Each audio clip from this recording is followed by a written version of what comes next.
Ya saudara, terima kasih Anda masih tetap setia bersama kami di Seputar Aceh dan kita berada di segmen akhir. Pemirsa, personel unit Reskrim Polsek Luang Bata menangkap kasus pencurian uang di kotak amal Masjid Jami' Luang Bata, Banda Aceh yang terjadi pada 26 September 2023 lalu.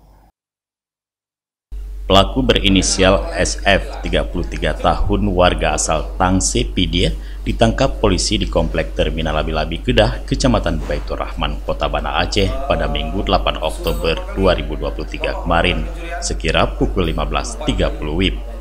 Kapolresta Banda Aceh, Kombes Fahmi Irwan Ramli, melalui Kapolsek Luang Bata, Ibtu Rizu Fahmi mengungkapkan, kasus ini berawal dari laporan pihak pengurus masjid. Usai menerima laporan tersebut, polisi melakukan penyelidikan hingga akhirnya menangkap pelaku pada Minggu 8 Oktober 2023 kemarin.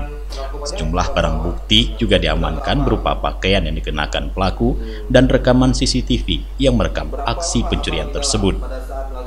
Kronologis kejadiannya pertama kali dilaporkan oleh pihak pengurus masjid kepada Polsek berdasarkan CCTV yang dikirim ke kami, dan dari situ kami lakukan penyelidikan hingga akhirnya pada hari Minggu unit Reskrim bersama Kanit melakukan penangkapan terhadap tersangka.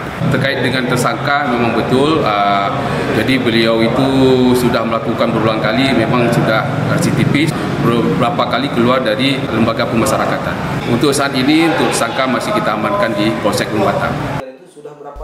Dari hasil pemeriksaan diketahui bahwa SF telah 2 kali mencuri kotak amal di masjid tersebut. Atas kejadian ini, pihak masjid merugi sebesar kurang lebih 3 juta rupiah.